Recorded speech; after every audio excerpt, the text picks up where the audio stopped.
So Lies of P came out and I decided to pre-order the game since I played the demo and I really enjoyed it. I bought the pre-order so I can get all the costumes and stuff, and after playing through the game about 4 runs and getting all the achievements, meaning 100% clearing on Steam, I thought this game was pretty fun. It was really fun, one of the most fun I've had in a long time. I would still say I enjoyed Elden Ring and Dark Souls 3 more, maybe even Dark Souls 1 more, but this game is up there on my tier list in terms of one of my favorite games. I would say maybe my top 10 or at least top 20 favorite games of all time. But that's not the point of this video. What I'm trying to say is, after playing through this game, I can tell you that this game is not difficult, but it's also not fair, and I'll explain why in a second. But let's go through the full game first. Right, so you start off this game, you get 3 classes. It's basically Dex, Strength, or Balance. I'm just gonna say right now, Dex is the best by far. And there's a very specific reason for this. I know people are gonna say, oh, all the classes are playable depending on how you play. If you can't play, it's a skill issue. Yeah, I know. Every class is playable, but Dex is easier by far because of how this game works. This game has a system where you can block or parry to negate damage. If you try and parry, you must get a perfect parry in order to negate all damage. And if you miss it by a second, you get hit, but you don't take real damage. You take like blurred out damage, grey damage. And we can get this HP back by attacking back. So, because of this system, what's the best way to play this game? Just constantly try to block and parry, right? And if you miss your parry, you need to attack to get your HP back. So Dex weapons are just much better because you don't get punished as much for trying to get HP back. So if you know what I mean, if you can get what I'm trying to say. But yeah, parry window in this game is also quite tight, but I wouldn't say it's unfair. I think parrying is actually one of the more fair mechanics in this game. It's just, I think there needs to be a balancing between strength and dex weapons. I really don't see any incentive for using strength weapons compared to dex, because most dex weapons actually does a lot of damage as well. So yeah, that's just what I felt about it. Also, there is not a lot of weapons in this game, but I think it's a decent amount. And because of the system where you can change the handle and the blade, there's lots of ways you can play it. But the problem is, most of these customization doesn't really matter for the average player, because the weapons drop by the bosses, or I guess the weapons you can get for trading in souls drop by the bosses, ergo, they're usually much better. Like throughout my playthrough, I can tell you that most of the boss weapons I use were like leagues above the other normal weapons. That's not to say the normal weapons are not usable, it's just the boss weapons are that much better. So I feel like this whole customization system is kind of wasted, because you can't customize the boss weapons. You can only customize the normal weapons. So yeah, I mean, the normal weapons, customizing it is good for a challenge run, but if you just do a decent run, first run, I think most people will go with their boss weapons instead. And moving on to this quartz skill tree, this game is a skill tree. We use items such as, items known as quartz. You pick up from killing bosses, opening chests, and stuff like that to upgrade your skill tree. In the beginning of the game, this skill tree had a lot of controversy because one of the few dodging mechanics were locked behind this skill tree. But as of what I know, I think they've added that to the base game now, so yeah, it's not much of a problem. I thought the skill tree was really fun. I didn't personally have an issue with the dodging being locked behind the skill tree, because that just forced me to use parrying more, which I wasn't used to, but it was fun learning how to parry. So yeah, combat was fluid and nice. It isn't chunky or anything, it isn't clunky, doesn't feel weird, it flows really well. The game isn't that difficult despite what other people say. I know there's a lot of people out there saying, oh, Lies of P is the hardest Souls-like you ever played. Lies of P is this, Lies of P is that, it's too hard, you shouldn't play it. Nah, no, trust me. Anybody can beat this game. There's plenty of ways that you can make this game easier for yourself if you don't want the challenge. Of course, if you want the challenge, you can make it really difficult as well. But there's plenty of systems such as the summons, the specters, throwables. By the way, throwables are incredibly broken in this game, at least when I played. There was one boss where I couldn't beat and I just used throwables and I just destroyed it. So yeah, this game isn't too difficult or anything like that. It is difficult though. I would say it's harder than most of the Souls games. Maybe not harder than Sekiro, that's debatable, but yeah. The gameplay loop is basically just parrying or dodging to attack like normal Souls games.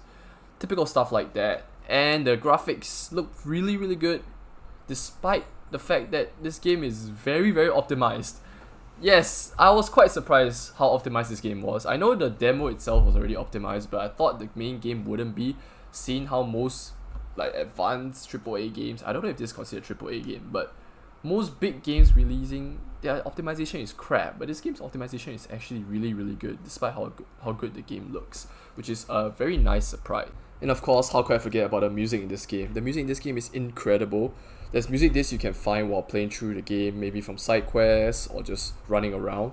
And these music discs, you can use it to play them on a jukebox in the lobby area, and all of the music are really, really nice. I really highly recommend you take some time, maybe between your boss fights, take a break, listen to the music. It's really, really nice. And also, there's a hidden mechanic where you get humanity, which is like what you get from lying, just from listening to the music for the first time. So yeah, there's an incentive to do it as well, which I thought was really nice to incorporate the system into the game so people will listen to it since there's an incentive.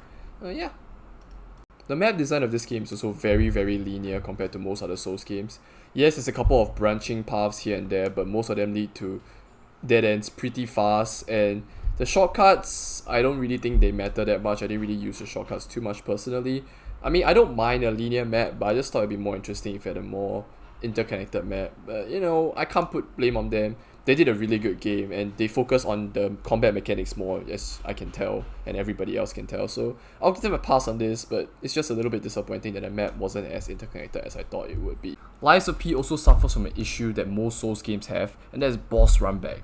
I can see they're trying to lessen the boss run back by putting the checkpoints closer, but there's a couple of bosses that still has quite an irritating length to run before you get back to the boss room. And I think especially for a game like Lies of P, this is very terrible, because Lies of P bosses has a tendency to make you have to die at least like a couple of times for you to learn their attack patterns properly, since their attack patterns tend to have a very weird wind up time, and the timings and the keys to look out for each attack is very weird. So yeah, I thought this was pretty dumb. They should just put the checkpoint right outside each boss room, but that might just be me. Also, side note, the costumes in this game are incredible. They're all pretty goofy and fun to mess around with. They don't really matter because the armor in this game is like trinkets. Basically, it's like 4 different kinds of trinkets, like rings and stuff you can put, and that's your base armor. The costumes are just for aesthetics wise, and I thought that was a pretty nice decision, because in Dark Souls I always wanted to go for drip, but sometimes you just want the higher defense by a little bit. So yeah, this is a nice system. I really enjoyed that as well. Now let's talk about the thing that everybody wants to talk about: boss fights. In my opinion, Lies of P boss fights are the most unfair boss fights I've ever had in any Souls game. It's not too difficult, it's not unreasonable, it's perfectly reasonable, and the difficulty is alright. It's just very, very unfair. Does it sound like I'm contradicting myself? Maybe, but let me explain, alright? The reason why I think these bosses are unfair, because out of any boss I've ever fought in any Souls-like game, Lies of P is the only game where there's certain bosses that attacks are just unpredictable. You cannot get them without memorizing them through trial and error. I know other bosses you might say from like Dark Souls and Elden Ring has a similar issue, but personally I think most of the other bosses in other Souls-like games and Souls games have attacks that are pretty readable. You can sort of know when they're gonna hit you, and when you get hit you're like, that's fair, I just fucked up the reading. But in Lies of P, no, there's certain boss types, alright? Let me just explain how the boss works. There's 2 mob types in Lies of P. It's puppet types and corpse types. Corpse types are like zombie-ish, puppet types are like mechanical. The puppet type enemy has this cardinal sin that they love doing, that's called swinging at you and then stopping midway, and then swinging again afterwards right away without any warning. Yes, this makes sense. They are puppets. This makes sense in the story, but holy shit, it is so annoying to play against. It's not unreasonable. It's not too difficult, because after about like 5 to 10 attempts, you will be able to start seeing when you have to start the parry, when you have to start the block, when you have to start the dodges. You'll slowly be able to get used to it, but in your first few tries, it's gonna be very, very weird. It's gonna feel very, very off to try and block and dodge these attacks, because the wind up times and the attack patterns are just weird. You just stop randomly, you swing randomly, the acceleration is out of fucking nowhere.